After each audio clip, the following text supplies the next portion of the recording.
यस्तो दामी भ्यू आयो बाबा बफ्रे हो अब यसैले 0.5 हेर्नु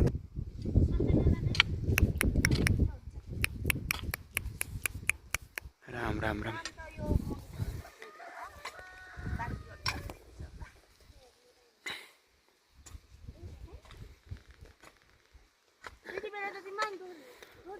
वाउ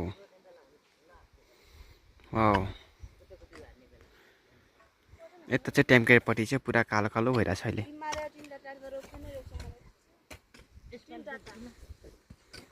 घामी आछ अनि हामी यतापट्टि